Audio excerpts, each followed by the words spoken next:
Hey, Plant Pals, Mike the Get a Gardener, and today is the June 25th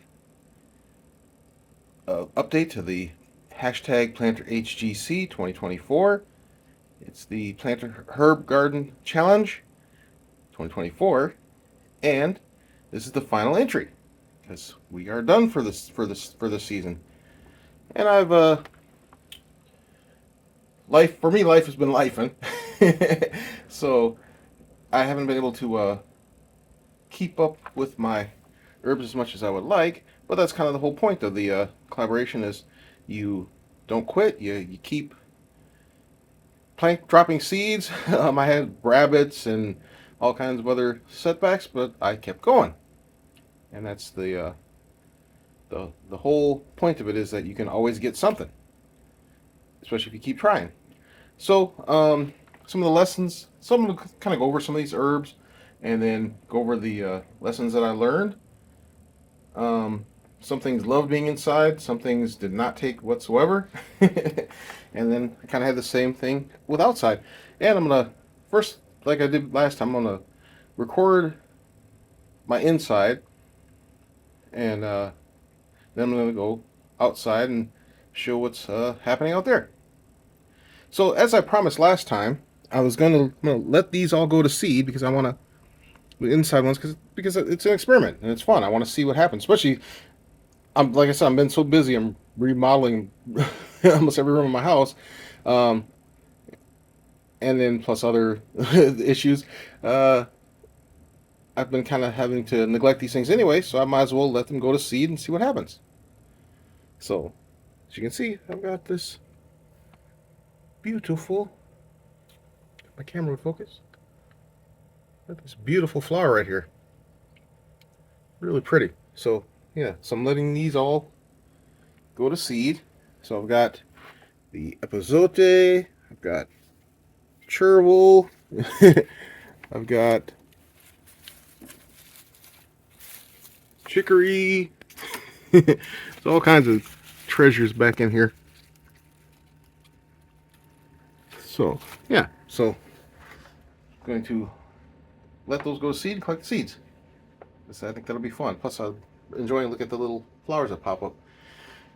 Next to that is my little dwarf moringa, and it's still doing its thing, snaking along,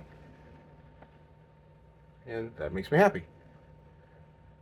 And then below that, I've got my, oh, that's another thing. The lights, the lights went out on the shelving unit, but they did last me like 5 years, so I can't complain too much. They were cheap at the time.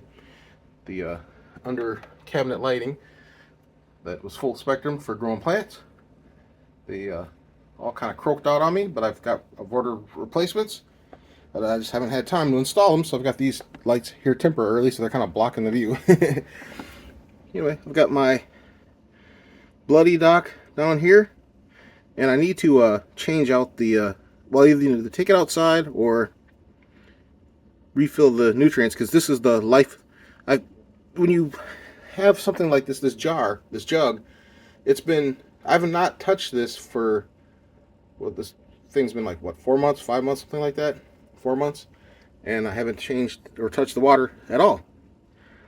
And so it's about time. It's probably drank all the water, but it's probably dry in there. The same thing with the Greek Mountain Tea Mint. That's looking beautiful. I'll either put that outside or harvest it and then continue growing it inside. My mullein is beautiful. I got to start harvesting that.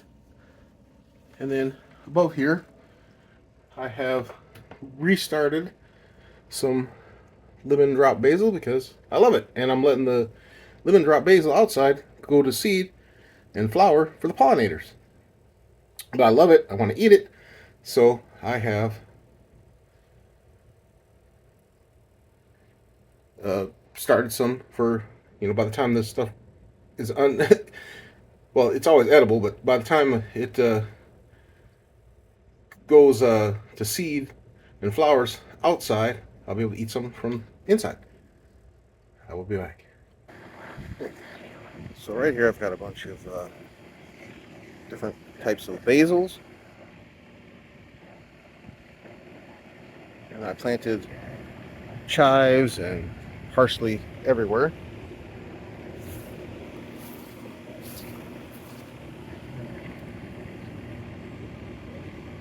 See all the chives and stuff.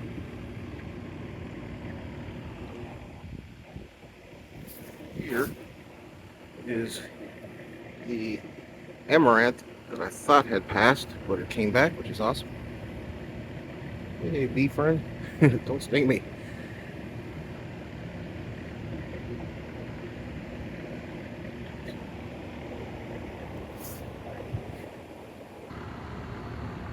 So, you can see my dill is doing beautifully.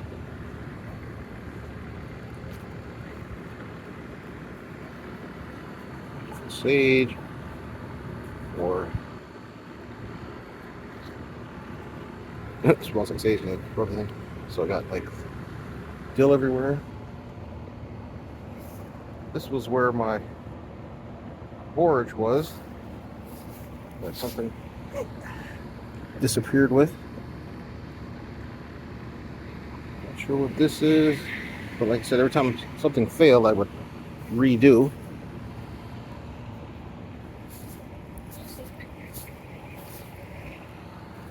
Here's my epazote outside.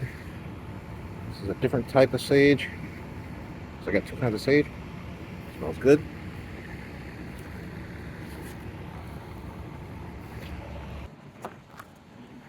Right here's my opal basil. I'm letting go of the flower for the pollinators. Beautiful. This right here is my toothache plant. More dill. My thyme I thought was dead came back, which is awesome. Still no tarragon. I keep putting seeds, but doesn't like it here, I guess. There's some parsley.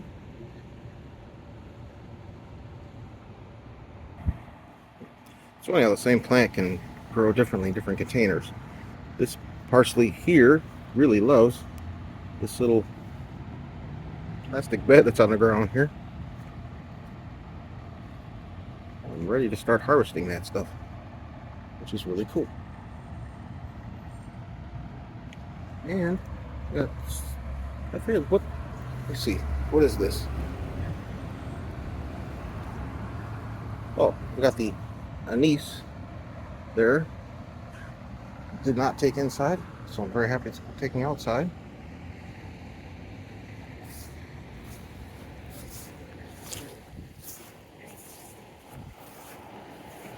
So, trying to see if any of the rosemary I planted. Oh, there it is. Okay, so it did take. Okay, cool. So the rabbits kept digging up and eating my rosemary, but this is the one I planted from seed. I bought this one from start, which wasn't gonna count, but I do have one that took off from seed, so I'm very pleased with that. And of course, I've got basils everywhere.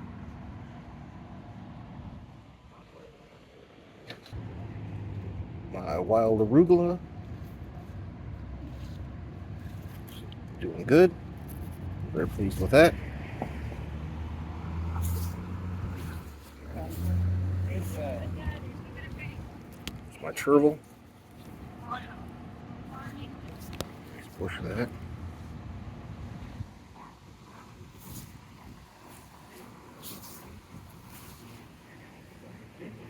This is my shisho, which is meh. It's doing okay. It's not great. Like I said, I put other random herbs from the challenge everywhere. I'm really terrible about labeling and naming things. Got fenugreek. Of course, more basils. Awesome. And then, let's see here. Last but not least, I've got more basil. This is a Thai basil. Smells like licorice. Smells good. There's an opal basil. There's a Genovese basil. And then my bloody dock slash, I forget what else it's called, something else. That's doing really good. And I thought it had died, but it came back. So yeah, so let's look at what I have been growing for the Planet Herb Garden Challenge. It's been a lot of fun. And I'll do even better next year. Awesome.